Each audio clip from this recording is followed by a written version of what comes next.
para complementar lo que acaba de decir el analista, pero también la información que vemos en este reportaje de RT y que no se diga, ay, profe, qué chiste, nos estás presentando una fuente rusa. Claro que los rusos van a hablar mal de los estadounidenses. No. Ahora vamos entonces a presentar una fuente estadounidense que va a decir las verdades con respecto a eso. Esta es la página web oficial de JP Morgan. Y no me pueden decir que JP Morgan es prorrusa, ¿no? O rusa. Bueno, pone sus perspectivas para el dólar estadounidense en el año 2023 y dice lo siguiente: después de la carrera alcista histórica el año pasado, se refiere al 2022, el índice nominal amplio del dólar cayó un 7% entre noviembre y enero de 2023. Ya saben, señores, yo sin humildad de rigor les muestro mejor la fuente primaria para que no digan que yo me lo estoy inventando humildemente. Les muestro la fuente primaria. Tal debilidad, dice JP Morgan, refleja una reversión a la medida de las ganancias descomunales del dólar en 2022. Es decir, que el que siembra vientos cosecha tempestades, y nuestros vecinos del norte, como dice ahí arriba, tuvieron en 2022 ganancias muy importantes con el dólar porque se fortaleció, se apreció el dólar frente a otras monedas. Sin embargo, en 2023 va en picada, en la medida que varios países han decidido empezar a comerciar bilateralmente en yuanes o en rupias, en rublos, en dirhams, en libras.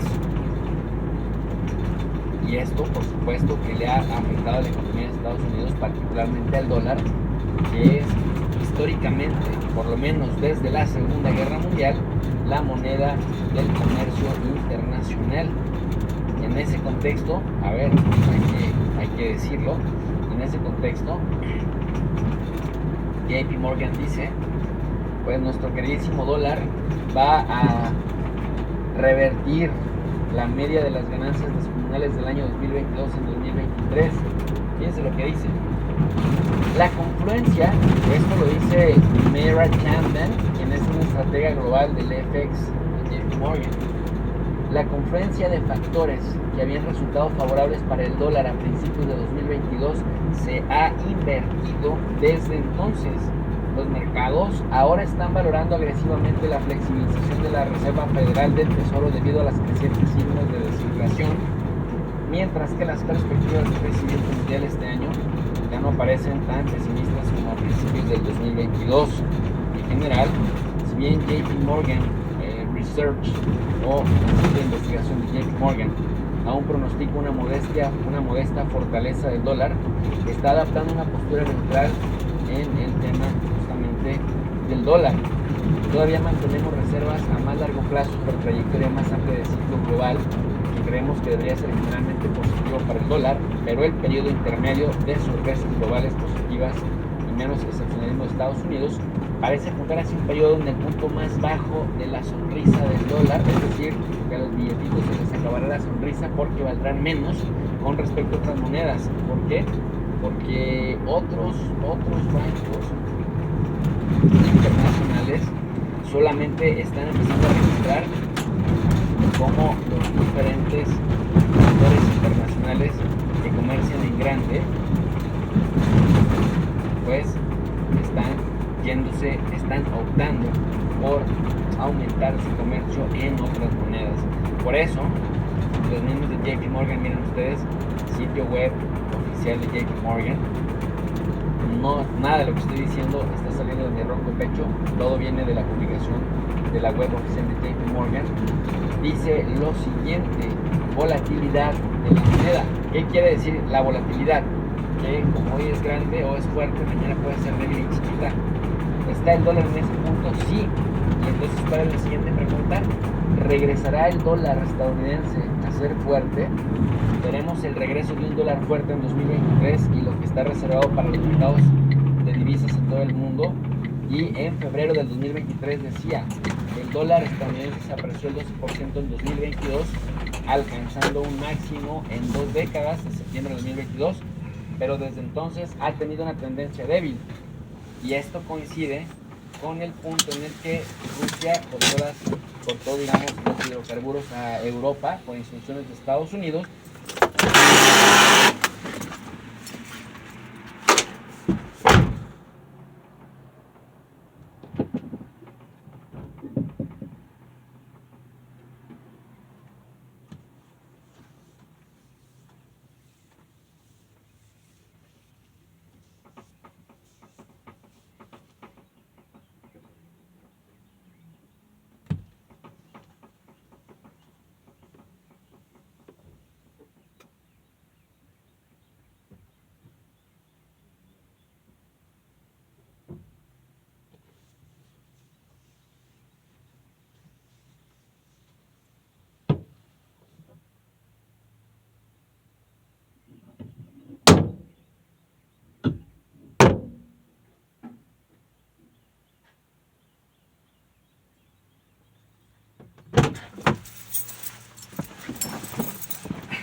Y coincide también con la medida en que Rusia empezó a comerciar más fuerte con China y con la India, y China empezó a comerciar más fuerte con Arabia Saudita, con Irán y también con Turquía, pero lo empezaron a hacer en yuanes, en sus propias monedas, de tal suerte que JP Morgan entonces publicó que los pronósticos para el dólar en 2023 en todos los pares de divisa estaban más relacionados con impulsores específicos de cada país, es decir, dependía de que los países siguieran comerciando con el dólar como primera moneda de cambio y no con sus propias monedas. De tal suerte pues que dice JP Morgan que ahora se mantiene neutral frente al dólar y que se centra más en esto, en el cambio de tendencias de rotación de crecimiento regional fuera de Estados Unidos. No lo dice una fuente prorrusa, lo dice JP Morgan. Y hablando de otras fuentes occidentales que hablan del tema del yuan y que por eso Estados Unidos está buscando cualquier pretexto para rifarse un tiro contra China, vean ustedes a este economista. Continuaba hablando en el lado bursátil, económico, geopolítico de China, va ganando peso en todas las áreas. Y de hecho llegamos a un final de semana en el que hay múltiples asuntos con respecto al gigante asiático. Por ir por partes, quería que nos adentrásemos en cuál es vuestra visión, cuál es el análisis. Justo hemos cerrado el primer trimestre, un primer trimestre en el que China ha dicho adiós a esas medidas anti-COVID y en el que ha visto crecer ese PIB, ha crecido un 4,5% interanual, por encima de los pronósticos, pero arrojando doble lectura porque, por otra parte, la producción industrial, la parte manufacturera cojea. ¿Cuál es la lectura que estáis haciendo ahora mismo? ¿Cómo veis la situación del gigante? Desde el punto de vista de Fidelity, nosotros creemos que China está haciendo un cambio de modelo de negocio, enfocándose más en el crecimiento interno vía consumo más que en exportaciones. Y esto obviamente en un momento determinado requiere sacrificios en crecimiento en lo que son las exportaciones, la producción industrial, para centrarse más en lo que es ese crecimiento vía consumo interno. Es verdad que la reactivación de la economía por la reapertura derivada del fin del COVID-19 y también las políticas monetarias y fiscales que el gobierno chino está implementando el año pasado a inicios de este año ha hecho que la economía china haya podido dar ese dato del 4,5% en el primer trimestre del año. Y se ha marcado un objetivo para crecer a ritmos del 5% en este año y en los próximos años. Basado principalmente en lo que te comentaba, consumo interno. Es la lectura que nosotros estamos haciendo actualmente. Enfoque en el consumo interno y mayor énfasis en todas las políticas derivadas de todo esto, relacionadas con beneficiar a las compañías chinas. Entonces, esto es clave lo que está diciendo Óscar Esteban en Negocios TV. Dice, lo que está haciendo China, algo que a López Obrador le criticaban mucho en México. El presidente mexicano decía que la mejor política exterior era la interna. Y le decían, qué tonto es López Obrador, esto lo decían los de la derecha mexicana, qué tonto es López Obrador, es muy ingenuo, no sabe de política, es muy ignorante, por eso viene y se inventa estas cosas. Bueno, pues un empresario, uno que es director de ventas de España y Portugal de Fidelity, Óscar Esteban, está diciendo qué es lo que está haciendo bien China, fortaleciendo sus empresas internas, empoderando a la clase media china y enfocando el consumo interno. ¿Qué significa esto? Que la gente tiene más dinero en sus bolsillos, la gente tiene más dinero en sus casas, ergo, entonces las empresas que están fuertes le venden a los propios chinos un mercadote de más ni menos que de 1.400 millones de chinos. Entonces no estaba tan desfasado ante López Obrador cuando decía primero hay que arreglar la casa adentro antes de poder pensar en una política exterior espectacular, ¿no? Bueno, pues esto dice Óscar Esteban en Negocios TV. Para poder crecer mucho más en el mercado. Efectivamente, si de algo nos estamos haciendo eco de forma continuada, es como se está señalando por parte de Pekín, que se va a ayudar, se va a tratar de impulsar esa recuperación económica, y lo estamos viendo con esas medidas que está desarrollando el Banco Popular de China, viendo de alguna manera esas inyecciones de liquidez, también los movimientos en tipos, no sé, mirando a lo que puede ser la política monetaria en una economía tan intervenida, de alguna manera, ¿cómo esperáis que vaya desarrollándose esa directriz? Bueno, realmente la política monetaria en China ha ido a contracorriente de lo que son los países desarrollados. Ellos, en la crisis del COVID-19, se mantuvieron con tipos de interés estables, altos, no tuvieron la necesidad de reducir los tipos de interés como sí lo hicieron las economías desarrolladas, y ha sido a partir del año pasado cuando realmente han hecho esos esfuerzos de hacer una política monetaria más procíclica. Realmente ahora mismo estamos hablando de que es el único país en el mundo principal que está haciendo políticas monetarias proexpansivas, procrecimiento, porque obviamente han salido de una crisis derivada del confinamiento del COVID-19 y tienen que reactivar su economía. Tienen reservas de más para poder permitirse reactivar esa economía vía política monetaria. Y también la tasa de ahorro muy importante doméstica es una tasa de ahorro muy alta que va a poder hacer que el crecimiento sea mucho más consistente que en los países desarrollados. Si a eso le añadimos que también las políticas monetarias que ha hecho el gobierno chino están siendo también para incidir mucho en el mercado inmobiliario, que también ha sufrido tanto en los 2 últimos años, nosotros creemos que esas políticas monetarias son adecuadas para esos objetivos de crecimiento del 5% que se han marcado el gobierno chino.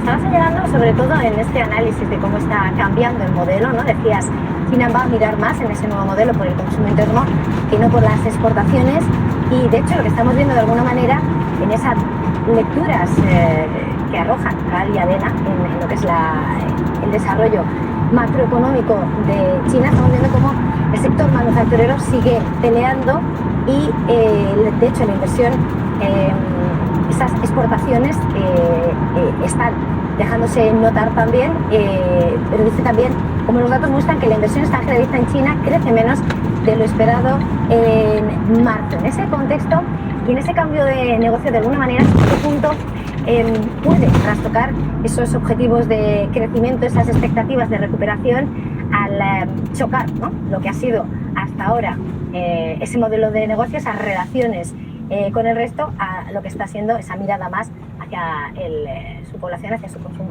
interno? Obviamente, el cambio de una política económica basada en exportaciones hacia una política económica basada en consumo interno lleva décadas, no se hace de la noche a la mañana, y eso requiere ciertos sacrificios que el gobierno chino ya ha implementado en sus objetivos de crecimiento del 5%. En años anteriores, cuando eran más exportadores que crecimiento por consumo interno, estaban creciendo a tasas